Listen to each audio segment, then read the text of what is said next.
Hola, soy la Basmati y de nuevo con vosotros.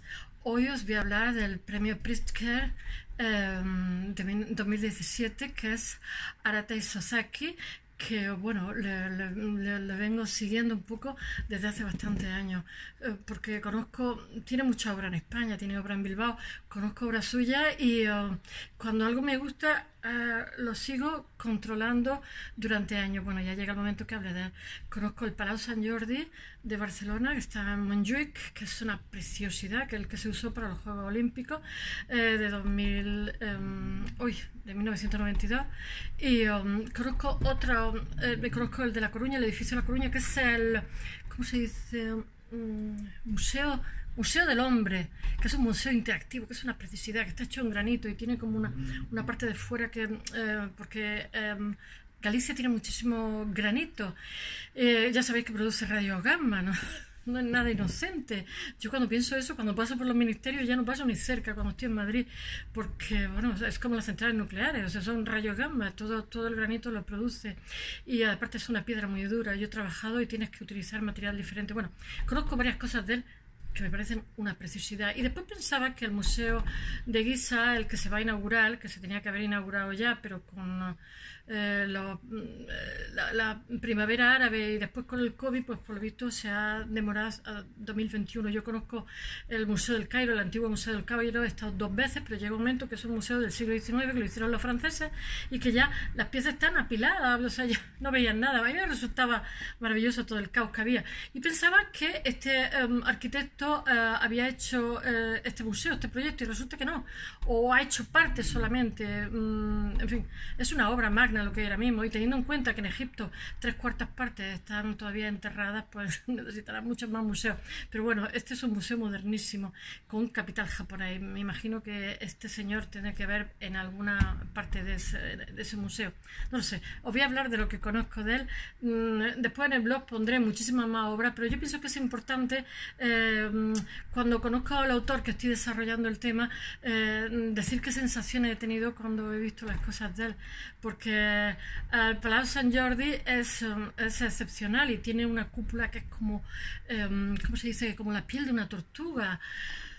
Que eso, él dice que tiene mucho que ver con Gaudí, porque ya sabéis que Gaudí utiliza, bueno, Jujol, que era un ayudante suyo, la superficie era como que lo hacía muchas veces el material de derribo para que resultara muchísimo más barato. Ya sabéis que Gaudí era adicto al trabajo y bueno, es como una fragmentación de la cerámica, y él dice que le recuerda mucho la superficie de una tortuga. Entonces hizo una cosa sofisticadísima de ingeniería. Es un estadio polivalente, por decirlo de alguna forma. Allí se hacía hockey, se puede hacer montones de cosas, pero en la cúpula hay una obra de ingeniería excepcional para 1992, que se adelanta muchísimo al futuro, por decirlo de alguna forma. Lo pusieron en práctica allí. Bueno, voy a hablar, que si no os voy a contar las piezas primero, sin haberos contado cuál es su vida y su biografía.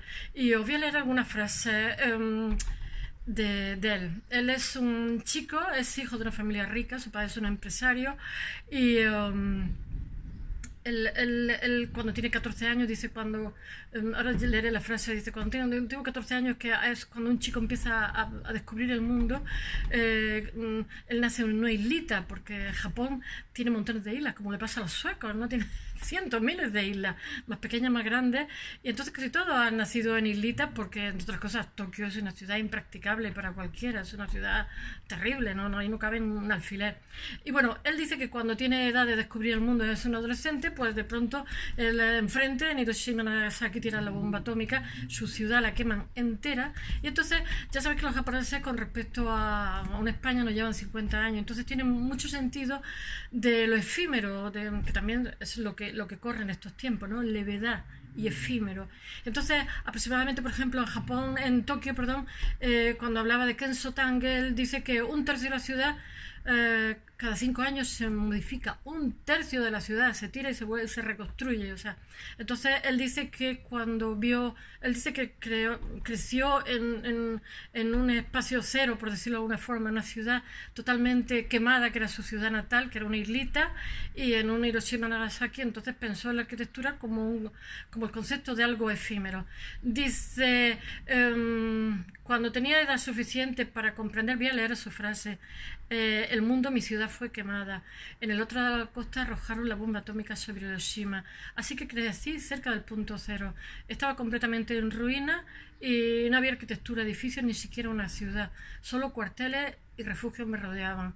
Por lo tanto, mi primera experiencia arquitectónica fue el vacío de la arquitectura.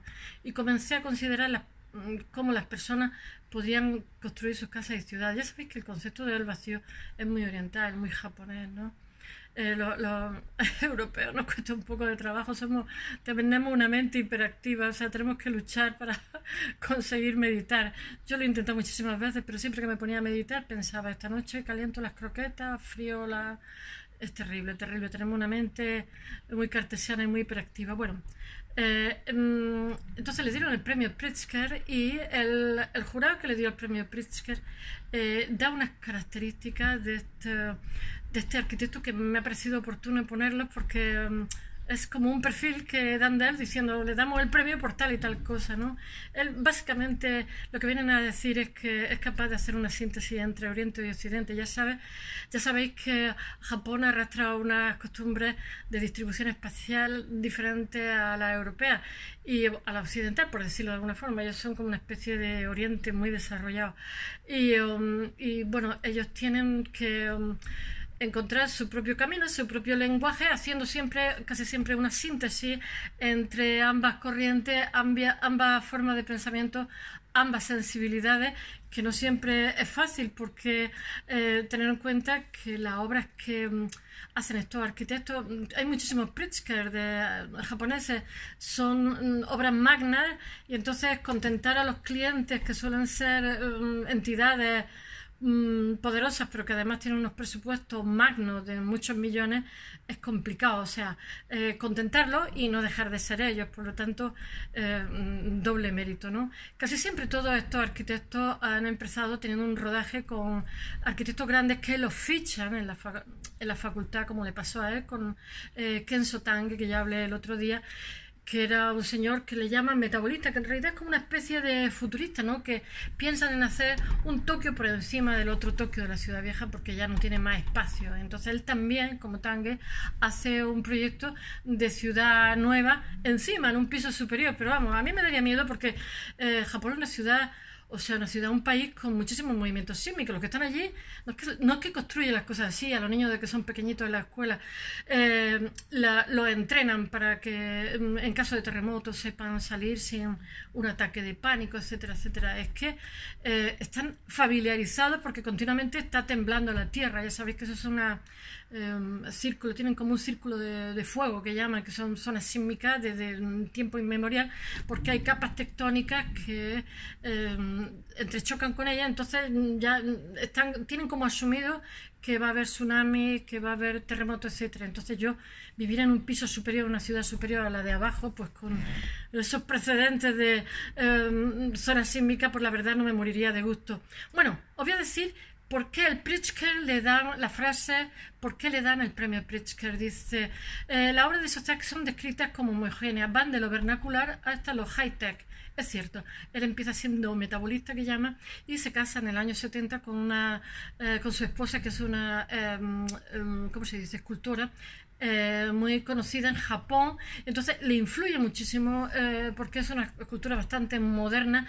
Tengo que decir, yo vengo de la escultura, que es muy habitual, mis compañeros trabajan mucho de ello en despachos de arquitectos famosos, porque los escultores damos la forma, los arquitectos son una especie de escultores a lo bestia, gigantes, ¿no?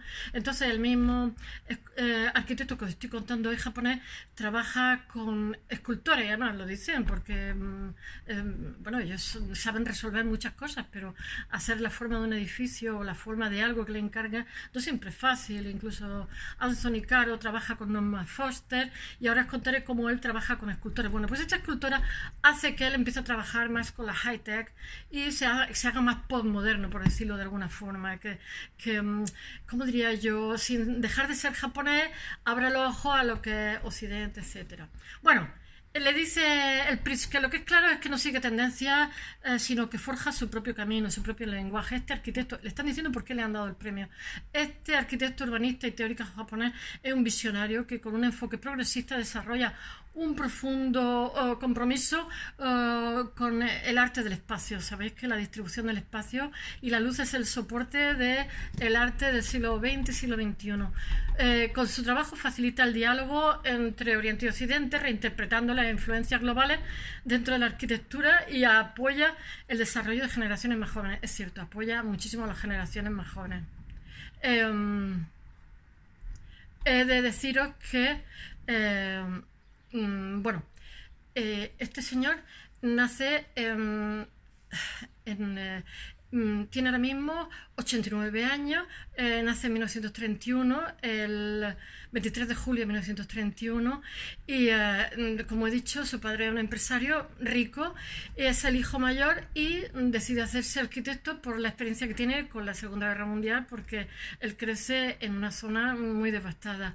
Y entonces estudia en Tokio y en el año 63 estudia en Tokio y Tange, digamos, lo ficha y empieza a trabajar. Está durante 10 años trabajando con Tange en su despacho y bueno, llevándole obras, etcétera, hasta que tiene experiencia suficiente. En el 63 crea su propio despacho, su atelier y bueno, su propio estudio, y entonces comienza a tener proyectos cada vez más ambiciosos. Y este señor tiene 3 matrimonios, como he dicho, y bueno, en el año 70 es cuando comienza, se le llama, dicen que es a principio brutalista, que es una línea dentro de la arquitectura, después es metabolista, que son los que apuestan por él tiene un proyecto de ciudad futura, como Tange, por la influencia de Tange, hacer una ciudad encima de la ciudad vieja de Tokio, y después posmoderno, a partir de los 70, por la influencia de su esposa, que es una escultora y que tiene muchísima influencia con él. He de deciros que tiene muchísimo, en el blog pondré muchísimos proyectos de él, porque tiene proyectos por todo el mundo. Tiene un MoMA en el Museo de Arte Moderno ¿cómo se llama?, en Japón, que es una preciosidad. Tiene infinidad de cosas en Japón, como porque empieza haciendo cosas más pequeñas, como por ejemplo bibliotecas, ayuntamientos de ciudadcitas, o sea, de pueblecitos, luego de ciudadcitas. Tiene, hasta que ya llega un momento en que tiene proyectos mucho más magnos, y bueno, me ha sorprendido muchísimo al ver su obra, porque quería ver la incidencia. Hay uno en Shanghái que es digamos, cuando ya es más viejito, que ya es del 2000, que es una pasada, que lo voy a poner, que es una preciosidad, una obra gigantesca, con unas columnas torcidas, cada una distinta, que semeja como un bosque, no sé, muchísimos miles de metros cuadrados, y ya os digo que es en Shanghái, apostando por la nueva China que viene, la nueva potencia económica. Y bueno, me ha sorprendido muchísimo porque tiene muchos proyectos en España, muchos proyectos, bueno, por supuesto que tiene proyectos en Estados Unidos, tiene el Museo de Arte Moderno de Los Ángeles, tiene infinidad de cosas en Estados Unidos, pero tiene muchísimos proyectos, pero muchísimos en España y en Italia.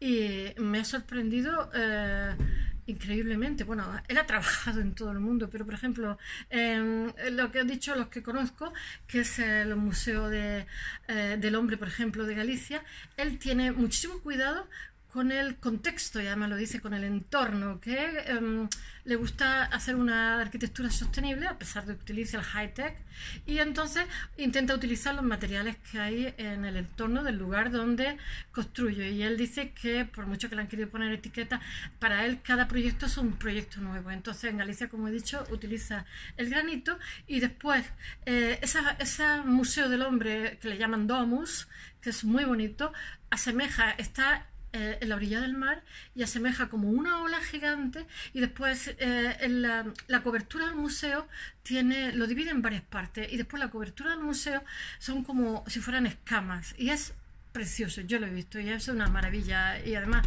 es un museo interactivo y es un sitio dedicado al hombre, donde nadie se aburre, ni los niños ni los adultos. Y después conozco el Palau Sant Jordi. Tiene el Estado de Sant Jordi.